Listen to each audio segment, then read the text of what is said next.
Assalamualaikum warahmatullahi wabarakatuh. Selamat datang di channel TKP. Channel ini akan membahas tentang kasus-kasus pembunuhan yang pernah terjadi di Indonesia. Kasus ini terjadi pada tahun 2015 yang dilatar belakangi karena melawan haknya sampai mati. Alam lestari tak akan terbeli. Salim tumbang dilibas tambang. Salim adalah petani kelahiran Lumajang, Jawa Timur. Tepatnya pada tanggal 22 April tahun 1969. Tanah garapannya berada di sekitar lokasi penambangan pasir di pesisir pantai selatan Watu Pecak. Sawah Salim cuma seluas 8 petak atau sekitar 1,5 hektar. Tapi lahan itulah satu-satunya sumber penghidupan Salim sekeluarga. Ia bergantung pada sistem agraria, sebagaimana profesi yang dilakoni para tetangga di kanan kiri rumahnya itu. Dari informasi yang saya dapat, ternyata Pak Salim ini tidak sempat mengenyam bangku sekolah pada masa kecilnya. Tapi dari apa yang Salim lihat dengan mata kepalanya sendiri, Salim memahami bahwa penambangan pasir ilegal mengancam kelestarian lingkungan yang ada di desanya itu. Sejak tahun 2013, dampak pertambangan pasir sudah mulai dirasakan petani desa Selok Awar-Awar. Irigasi pertanian menjadi rusak, warga tidak bisa menanam padi karena pertambangan merusak pesisir. Air laut masuk ke daratan dan menggenangi area persawahan.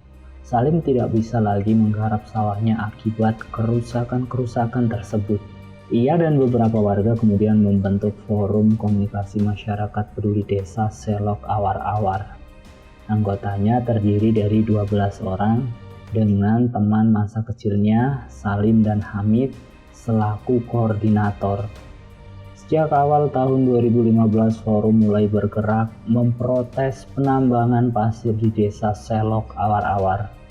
Pada bulan Juni, misalnya mereka mengirim surat kepada Bupati Lumajang untuk meminta audiensi. Sayangnya, tidak ada respon dari pihak kabupaten yang diwakili Camat Pasirian. Memasuki bulan September, forum masih konsisten menyuarakan advokasinya. Pada tanggal 9 September di bulan yang sama, mereka menggelar aksi damai untuk menuntut penghentian aktivitas truk bermuatan pasir yang berpusat di Balai Desa Selok Awar-Awar.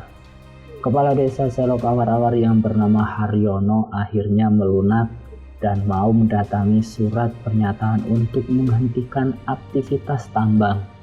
Hal ini membuat forum merasa sedikit lega. Namun, ada hal yang tidak diketahui oleh anggota forum.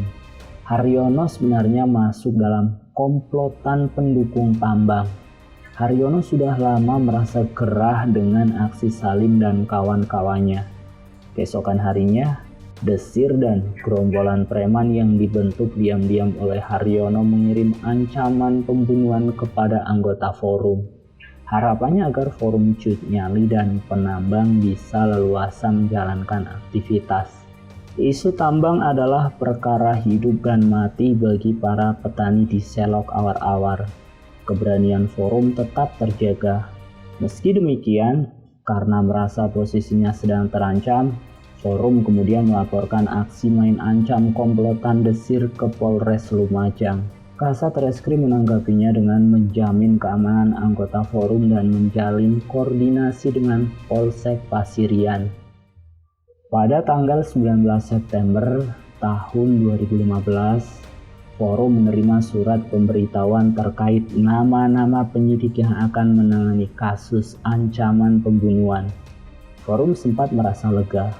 Mereka melanjutkan perjuangan dengan mengadakan konsolidasi aksi penolakan tambang pasir pada tanggal 25 September. Rencananya aksi akan digelar keesokan harinya sekitar pukul 07.30 WIB dan melibatkan warga luar forum yang bersimpati. Lagi dan lagi, ada yang tidak mereka ketahui. Di waktu yang sama, para preman sedang mempersiapkan serangan balasan. Dan Salim pun dijadikan target utama karena ia adalah anggota forum yang paling vokal. Pada hari Sabtu tanggal 26 September tahun 2015, Salim Kancil menikmati pagi dengan memomong cucunya yang berusia 5 tahun. Keduanya bermain di teras rumah di Desa Selok Awar-Awar, Kecamatan Pasirian, Kabupaten Lumajang, Jawa Timur. Sekitar pukul 07.30, 40-an pria tiba-tiba datang dengan saling berboncengan motor. Di tangan mereka tergenggam balok kayu, batu, celuri, dan senjata lain-lain. Suara-suara provokasi, nada-nada ancaman sudah terdengar dari jarak jauh. Mencium gelagat yang tak baik, Salim segera menggendong cucunya masuk ke dalam rumah. Dan dugaannya benar. Dirinya langsung dikeroyok, dipukuli, dan dianiaya tanpa ampun. Pria-pria tersebut adalah tim preman yang ditugaskan Kepala Desa Selok Awar-Awar Haryono untuk menghabisi nyawa Salim. Ketuanya bernama Desir. Ancaman pembunuhan sebenarnya sudah berlangsung sejak lama. Pagi itu adalah puncaknya. Salim diarak dan disiksa. Salim dijemput paksa dari rumahnya dalam kondisi tangan diikat tali. Sepanjang jalan menuju balai desa yang berjarak kurang lebih 2 km, ia mendapat penyiksaan berat. Pukulan tangan kosong, hantaman kayu, terjangan batu berkali-kali mendarat di tubuhnya yang sudah lunglai. Kepalanya mengucurkan darah yang membasahi bajunya yang mulai koyak.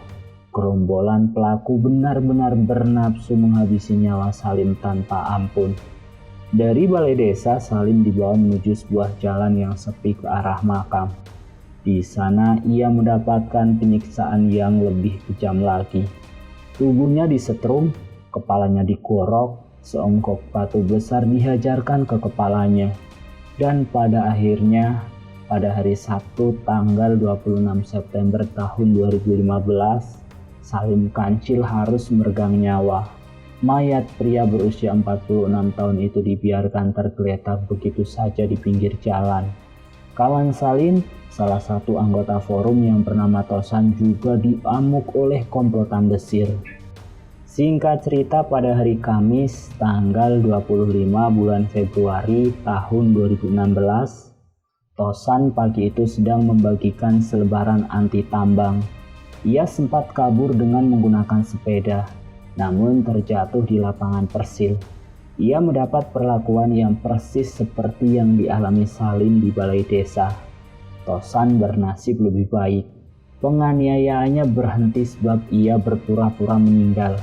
Demikian tuturnya saat sidang di Pengadilan Negeri Surabaya. Ia selamat setelah dibawa ke Rumah Sakit Saiful Anwar Malang.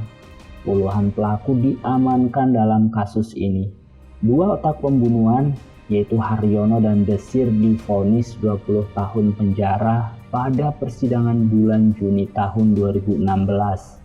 Vonis ini dinilai mengecewakan bagi Tosan yang berharap pelaku dihukum mati. Aktivis lingkungan bertaruh nyawa. Kasus pembunuhan Salim Kancil penuh dinamika. Mulai dari kritik kepada polisi yang dianggap lamban bergerak, potret buruk perangkat desa, hingga teror kepada wartawan yang sedang bekerja meliput di Lumajang. Wahana Lingkungan Hidup Indonesia atau WALHI dan organisasi kemanusiaan serta lingkungan lain ramai-ramai mengecam pembunuhan terhadap Salim. Mereka meminta penegakan hukum yang seadil-adilnya bagi para pelaku dan menuntut negara agar makin tegas terhadap praktik tambang liar.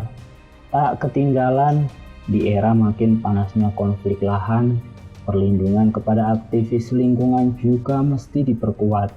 Posisi mereka makin berbahaya, sebab sebagaimana yang dialami Salim Kancil, taruhannya adalah nyawa. Di banyak negara, Salim Kancil lain juga mengalami nasib yang serupa. Global Witness, lembaga swadaya yang bergerak di bidang anti-eksploitasi lingkungan, menjelaskan bahwa pada tahun 2016, Setidaknya terdapat 200 kasus pembunuhan aktivis lingkungan di 24 negara.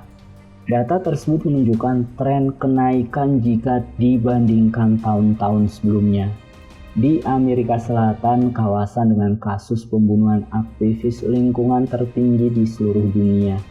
Di Brazil yang menempati urutan pertama, 29 aktivis lingkungan dibunuh dengan cara yang mengenaskan pada tahun 2014. Isunya tak jauh-jauh dari eksploitasi tambang, agribisnis, dan penebangan liar. Pemodal menjalin kongsi dengan preman bayaran untuk meredam aktivisme orang-orang lokal yang ingin menghentikan laju penebangan liar dalam rangka pembukaan ladang atau industri kayu. Global Witness menyatakan kasus pembunuhan aktivis kerap terjadi di daerah terpencil. Jumlahnya akan meningkat ketika kasus-kasus sebelumnya tidak ditindaklanjuti oleh sistem peradilan pidana setempat. Dengan kata lain, pelaku penyerangan terhadap para aktivis lingkungan menjadi lebih berani, sebab mereka merasa tidak dihadapkan pada konsekuensi yang jelas dan tegas. Sudah menjadi rahasia umum bahwa pemerintah lokal juga kerap berkongsi dengan pemilik tambang atau pelaku industri besar. Mereka otomatis turut berkontribusi terhadap menyingkirkan para aktivis lingkungan. Saat uang besar bermain, petani kecil sering kalah, dan mereka yang harus berusaha membela justru dimatikan langkahnya. Itulah sedikit kisah dari almarhum Pak Salim yang harus tumbang melawan tambang.